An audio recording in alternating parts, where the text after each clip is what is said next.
Hello, ওই তো সে লক্ষ্মীন্দর যেন আজ বাসর ঘরে প্রাণে মারা গিয়েছে। তবে না না না, সে লক্ষ্মীন্দরের জিদাত্মাখানি যদি সেই ধর্মরাজ্য আমি নিয়ে যাই, তবে যেন আমি হতে পারবো না এই বিশ্ব বৈভাণ্ডে বিশ্ব পূজিতা। তবে আর বিলম্ব না করেই এই মুহূর্তে নাগশ্রেষ্ঠ বঙ্করাজকেই আমি পাঠিয়ে দেবো সেই সাঁওতালি ভূতের লোহবাসর ঘরে লক্ষ্মীন্দরের জিদাত্মাখানি পাহারা দিতে। কোথায় নাগশ্রেষ্ঠ বঙ্করাজ?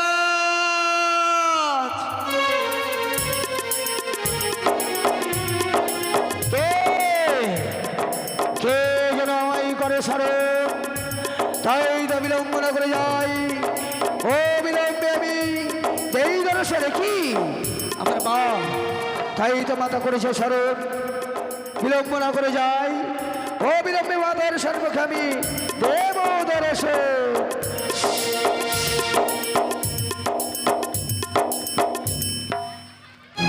তবে চরণে প্রণাম, আশীর্বাদ করি নাগশ্রেষ্ঠ বঙ্করাজ। ওগো মা, আজ কি বা অভিপ্রায় বঙ্করাজকে স্মরণ করেছে?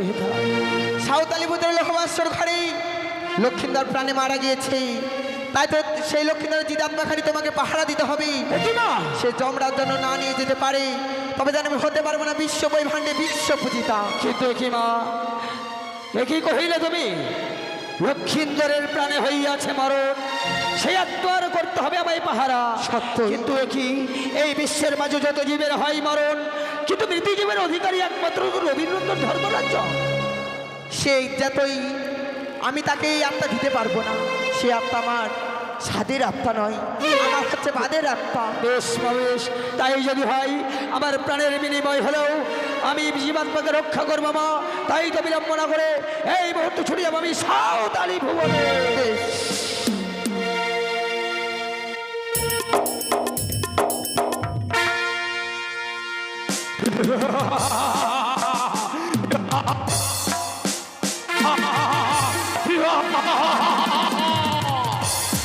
ওই আমি বিশ্বপুত্র অভিনন্দন ধর্মরাজ্য, তাই তো চিত্রগুপ্ত লিখে দেখা দেয় ভুল হবে না, শেষ বিচারের হাইকোর্টে কেউ উকিল পাবে না।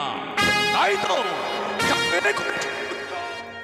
শ্রীমান দুর্লভ লক্ষ্মীন্দর সাঁওতালি ভূধরে লৌহবাসর ঘরে প্রাণে মারা গিয়েছে।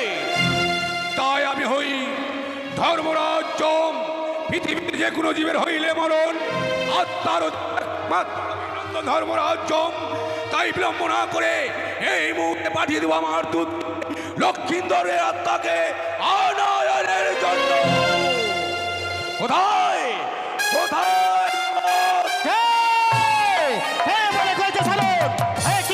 আমার গুরুদেব পুজো সারণ, আমি এই মুহূর্তে দেবো দর্শন।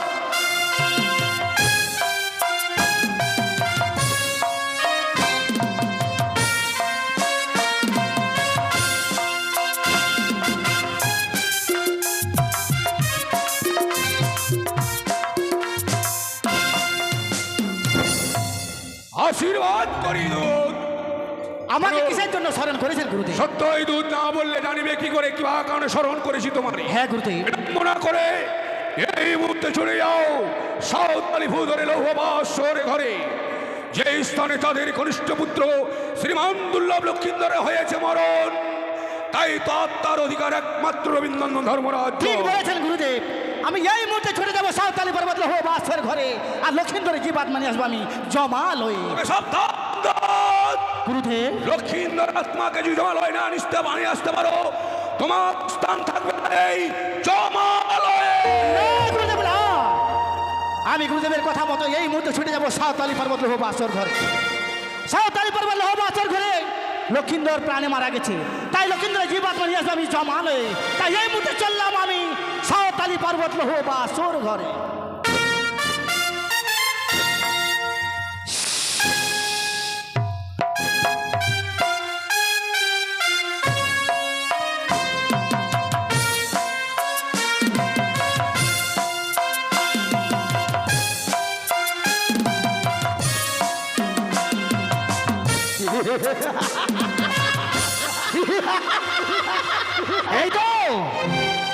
এই তো সেই লৌহবাসর, মাতা আমায় বলেছে ছলে বলে কায়দা কৌশল যেই করে হোক না কারো লক্ষ্মীন্দরের আত্মা দিতে হবে আমায় পাহারা। তাই দেখি দেখি এই জীবাত্মা নেবার জন্য এমন অনেকে আসে এই লোহ আসর ঘরে। তাই তো রইলাম আমি বাসরের দরজায় পাহারা। এই তো আর কিছু সময় অগ্রসর হলে আমি চলে যাবো সাঁওতালি পর্ব লোহ বাসর ঘরে।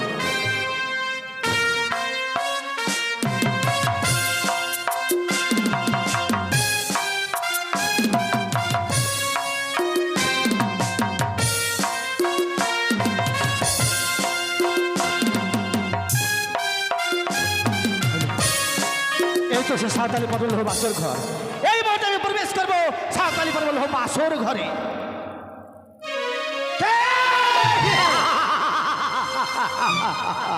কে তুই? কিন্তু তার পূর্বে জানতে চাই তুমি কে? আমি জমদূত। জমদূত? হ্যাঁ। কিন্তু তুমি কি? তুমি ওই চিনতে পারোনি? আমি হচ্ছি নায়ক শ্রেষ্ঠ বঙ্করাজ। বঙ্করাজ? হ্যাঁ। বঙ্করাজ, তুমি এই বাসর ঘরে কিসের কারণে?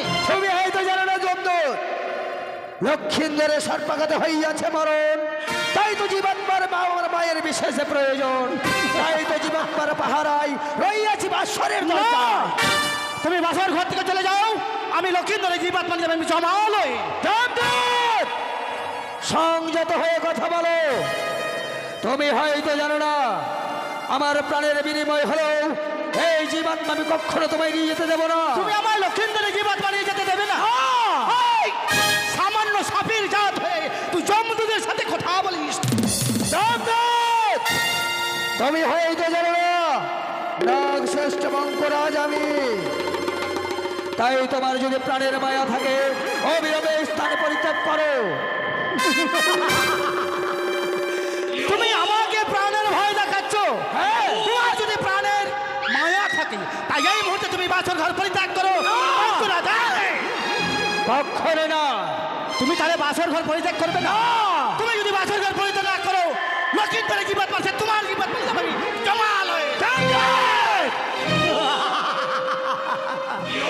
তুমি যাবে কিনা সেই কথা বলো। যাবে না? যতক্ষণ রইয়া আছে মম দেহে এক বিন্দু রক্ত মাংস পরাজয় স্বীকার করিব না কবু। তুমি আমার সাথে রণ করতে চাও? আমি তোমাকে রণে পরাজয় করে তোমার জীবাত্মা যাবে জমাল। আমি দেখবো আমিও দেখবো তোমার বাহুতে রইয়া আছে কত বল। রণক্ষেত্র হবে পরিচয় অস্ত্র করো।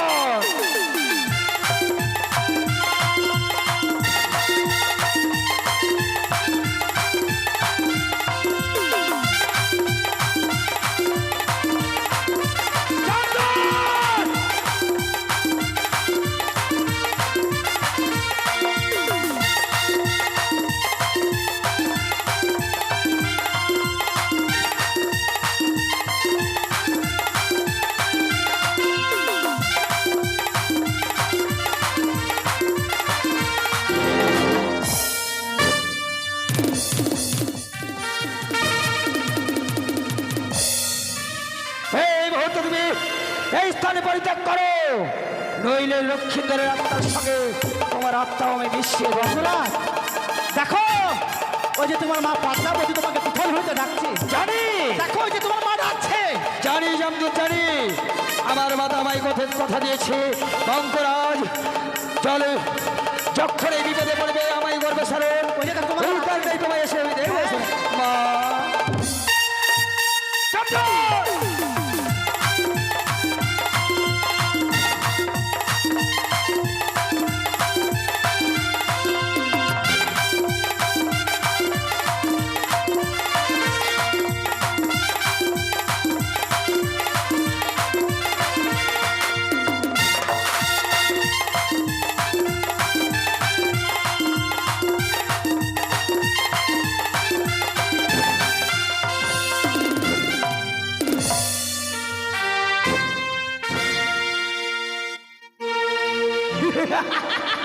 সামান্য জমদূত হয়ে আসে বঙ্করাজের সঙ্গে করতে রন।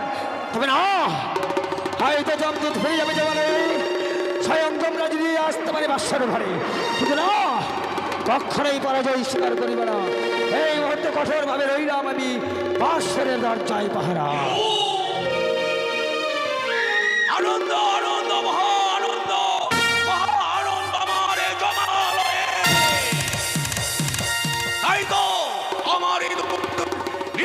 লক্ষিন্দর আত্মা জমালয়ে তাই মহানন্দ করবে।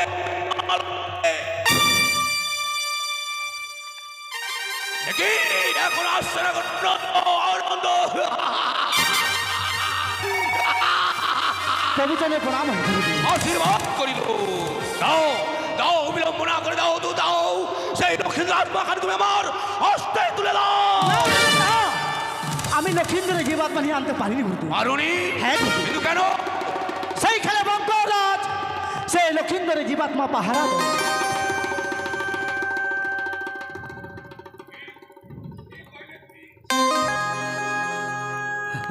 লক্ষিন্দর আত্মাকে পাহারা দিচ্ছে সে বঙ্করাজ, বঙ্করা। তার সাথে হয় আমার ভীষণ রণ। রণ রণে আমি পরাজয় করেছি গুরুদেব। পরাজয় করে পালিয়ে এসেছে জমালয়। মহামূর্খ দুধ তুমি, আমি জমের দুধ হয়ে সামান্য শ্রেষ্ঠ বঙ্করাজের কাছে হয়েছে তুমি পরাজয়। আমি ভাবতেও লজ্জা করে আমার। শোনো শোনো দুধ, বঙ্করাজকে এখন ওই আজ বাসর ঘরে গুরুদেব, সেই এখনো বঙ্করাজ বাসর ঘরেই রয়েছে। আর বিলম্ব না করে চলো আমার সঙ্গে, এই মুহূর্তে যাবো সেই বাসর ঘরে। তাই চলেন গুরুদেব। কত বিলম্ব হয়ে যায়, কিন্তু মাতা মাতা এখন এলো না কেন বলে বাসর ঘরে? তবে তবে কি এসো এসো এসো।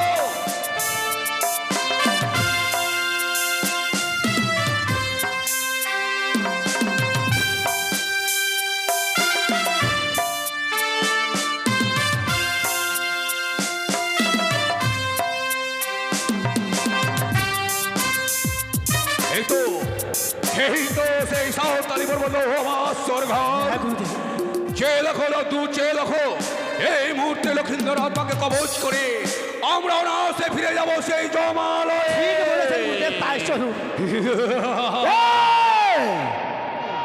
এগিয়ে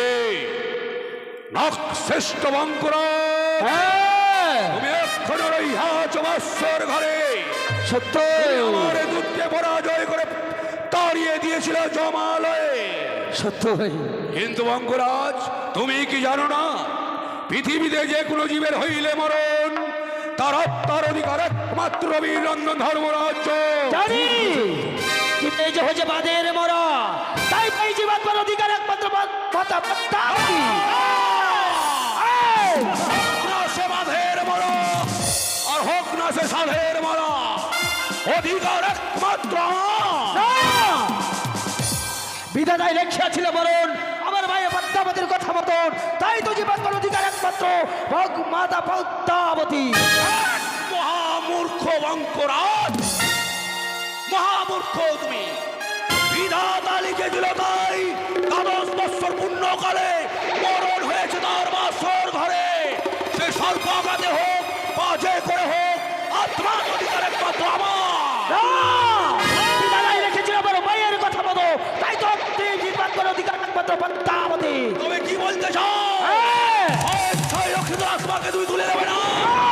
বেশ রে মহামূর্খ, আজকে তোমার আত্মা খালি লয়ে যাবে আমি জমা। বেশ, সত্যি যদি থেকে বাহুদেবল রণক্ষেত্রে আমি বীরত্বের পরিচয়। ওরে মহামূর্খ, তুই যমরাজের সঙ্গে করিতে চাইছ? বেশ, তাই হবে। এসো এসো তবে।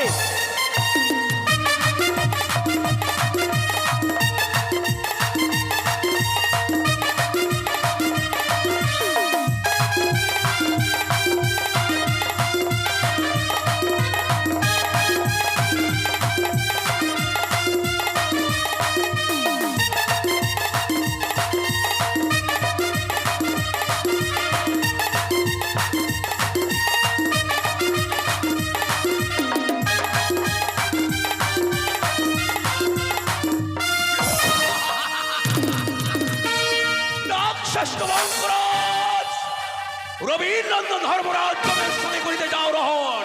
এবার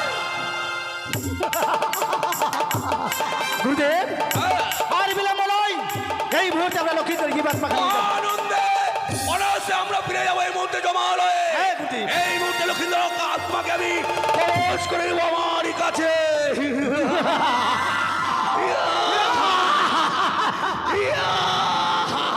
চলো গেলে খেলতে।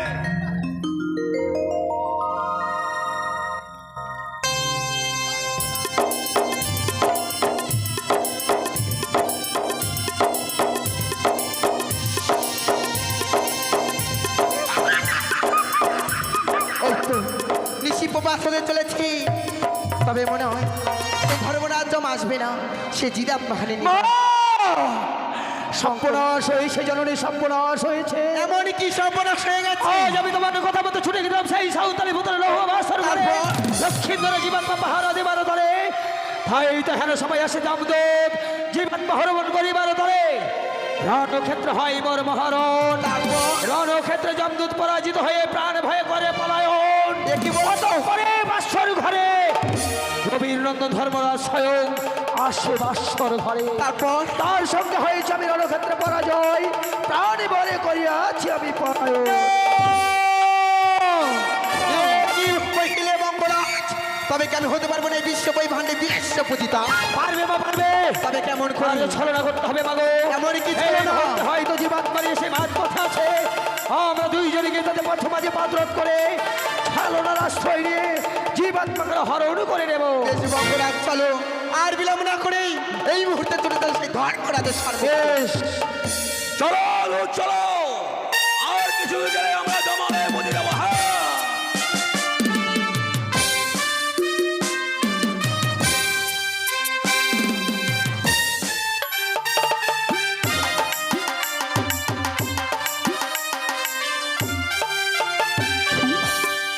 একটু আসো। ওই তো দেখা যায়। জমালয়ে পৌঁছে যাবো। দাঁড়াও, দেখি শিব দহিতা পদ্মাবতী, সত্যই কেন তুমি আমার এই সম্মুখে? তুমি পদ্মাবতী, তুমি জানতে চাও আমি কোথায় যাচ্ছি? সত্যই আমি বাসর ঘর থেকে লক্ষিন্দর আত্মাকে নিয়ে ছুটে যাচ্ছি জমালয়ে। এ কি বলছো? তুমি চোরের মতো সেই লক্ষ্মীদের জিদাত মাখানে নিয়ে চোরের মতো পালিয়ে যাচ্ছ। কথা বলবে পদ্মাবতী, ভাবছিস তুমি শিব দহিতা? নইলে এই মুহূর্তে তোমার আত্মা খাই রয়ে যেতাম আমি জমালয়ে। শোনো, ওই আত্মা নেবার অধিকার তোমার নয়, ওই আত্মার অধিকার শুধুমাত্র আমার। ওই স্বাদের আত্মা নয়, এই হচ্ছে বাদের আত্মা। হোক না তোমার বাঁধের আত্মা, কবে কবে 33 কোটি দেব দেবী তোমায় দিল ভার যে আত্মার অধিকার একমাত্র তোমার। তুই, আমি তোমায় বলছি সে আত্মা আমি দিব না। আমার নাগরিক দ্বারাই সেই লক্ষ্মীদের হয়েছে মৃত্যু। বিধাতাই লিখেছিল সেই লক্ষ্মীদারের সেই ললাটেই এই মৃত্যুর লিখন। পদ্মাবতী, শুনতে চাই না তোমার সে কথা, জানতে চাও তুমি আমার কাছে বর্তমানের কথা। সত্যই ইচ্ছায় তুমি পথ ছেড়ে দাও, তোমাকে সম্মান জানিয়ে বলছি তুমি শিব দহিতা বলে। যতক্ষণ আত্মা আমার হাতে দিবে ততক্ষণে তোমার পথ আমি ছেড়ে দিব না। কি বললে? সত্যই ছেড়ে দেবে না? না, কি করবে তুমি আমার সঙ্গে? তুমি যদি আত্মা আমার কাছে না দাও এই মুহূর্তে তোমার সঙ্গে করিব আমি ছি, ছি, ছি। সীতা পদ্মাবতী, তুমি না দেবী? আজ দেবী হয়ে নারী হয়ে করতে যাও পুরুষের সঙ্গে রণ। সত্যই। বেশ, তোমার মনোবাসনা আমি করিব পূরণ। এসো তুমি।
আমার কৈলাসের সিংহাসন কেন কেন করিতেছে টলমল?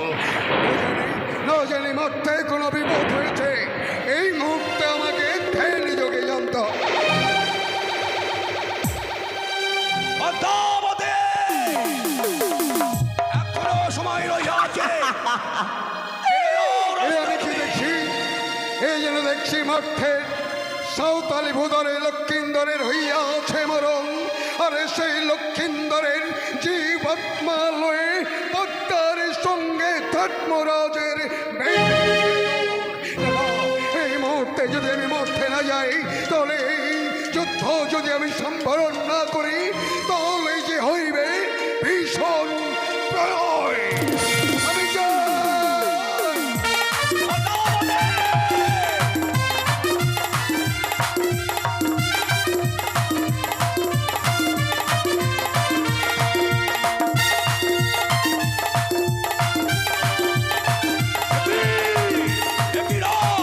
আর কিছু সহ্য করবো না। এই মুহূর্তে আর ফেলে আমি করলাম চন্দ্রদণ্ড ধারণ।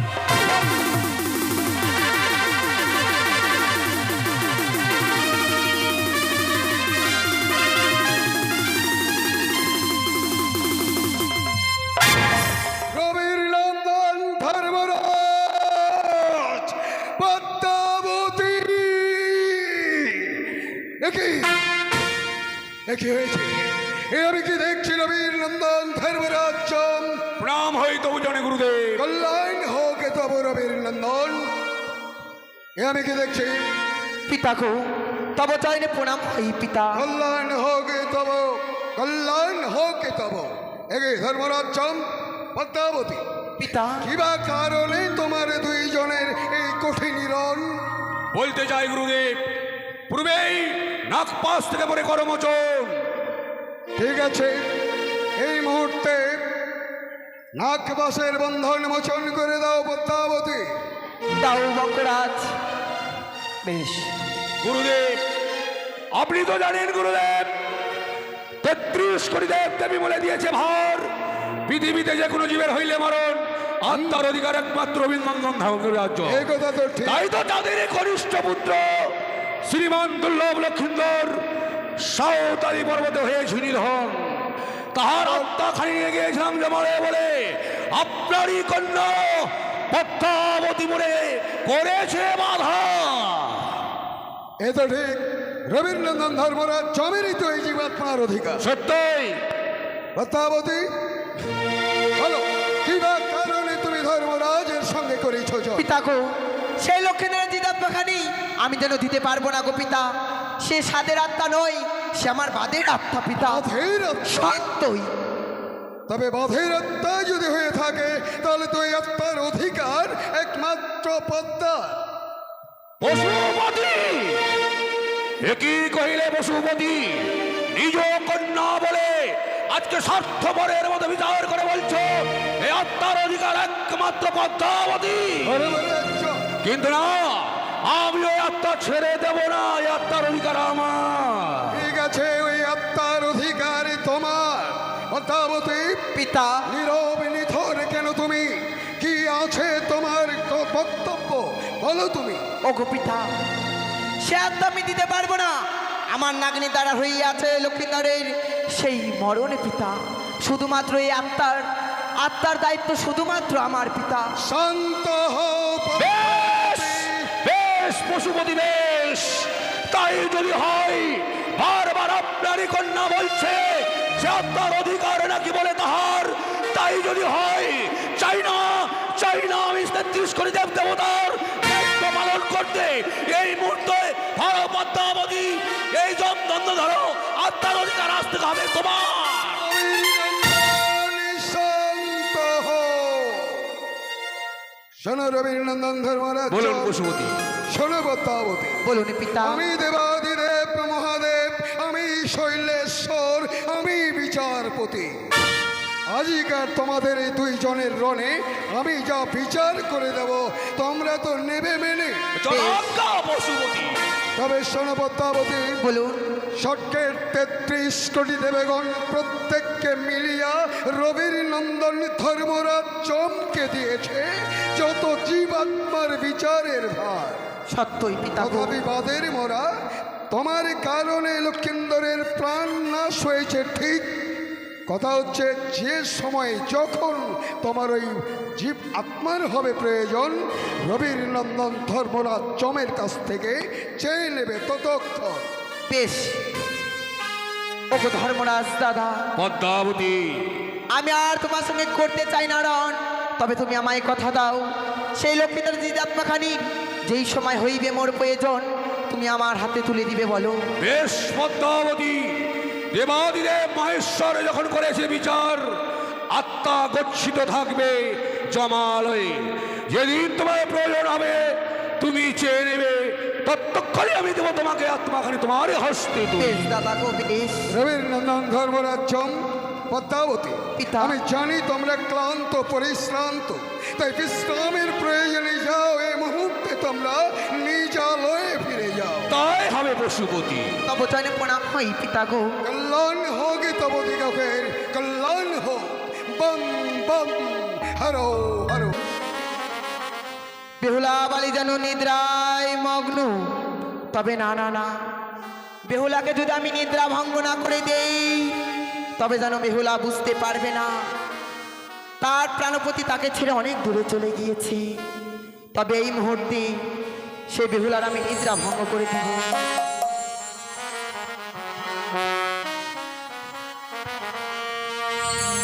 ঘুমায়ো না আর বেহুলা, জায়গা দেখো রে। ঘুমায়ো না আর বেহুলা, জায়গা দেখো রে।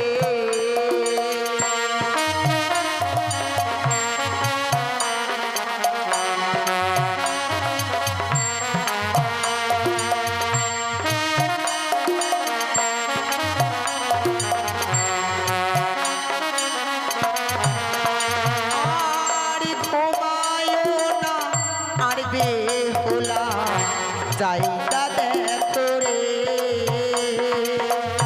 ঘুমায়ো না আর বেহুলা, জায়গা দেখো রে।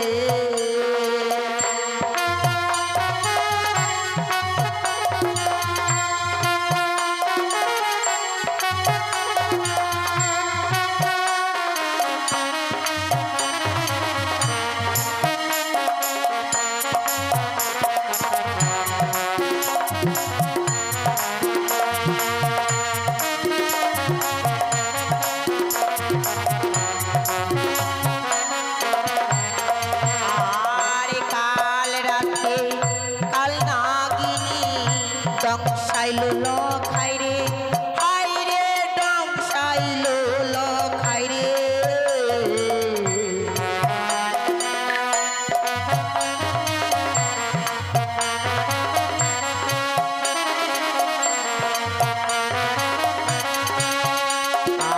আর কাল রাতে কাল নাগিনী ডংসাইলো লখাই রে, হাই রে ডংসাইলো লখাই রে।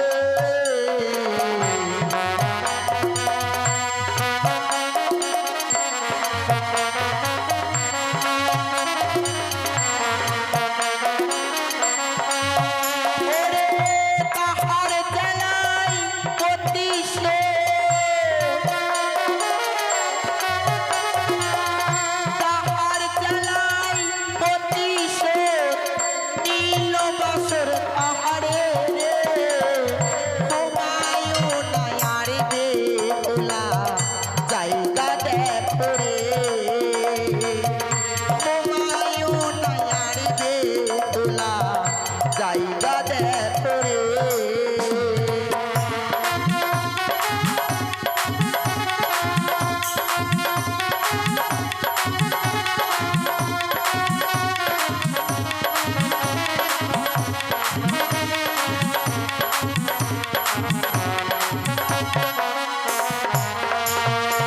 আরে মন সারে জাতি কেন ওরে করিল অপমান, হায় রে করিল অপমান।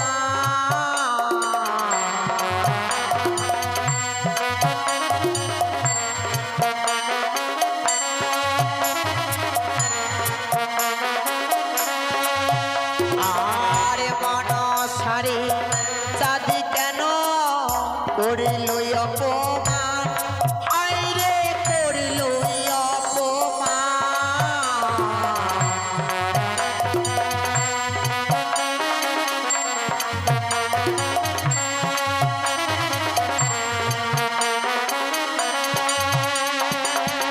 তাহার জ্বালাই প্রতিশোধ, তাহার জ্বালাই প্রতিশোধ দিল বছর কহরে রে। হুমায়ুন আর বেহুলা জায়গা দেখো রে। হুমায়ুন আর বেহুলা জায়গা দেখো রে। হুমায়ুন আর বেহুলা জায়গা দেখো রে। হুমায়ুন আর বেহুলা জায়গা দেখো রে। মা বেহুলা, আজ আমি নারী হয়ে নারীর ব্যথা বুঝলাম না মা। তোর সীমন্তের সিঁদুর আমি যেন বাসি হতে দেইনি রে মা। তোর সীমন্তের সিঁদুর আমি যেন কেড়ে নিয়েছি, তাই তুই মনে বড় কষ্ট পাস নে মা। শয়নে স্বপনে নিদ্রা জাগরণে যখন মনে করিবি স্মরণ, তখনই তুই আমারে পাবি বেহুলা। তাই তো একটিবার নিদ্রা ভঙ্গ করে দেখ মা, তোর প্রাণপতি তোকে ছেড়ে বহু দূরে চলে গিয়েছে মা, বহু দূরে চলে গিয়েছে। আর রহিয়াছে এদিকে সনিকা বেননি।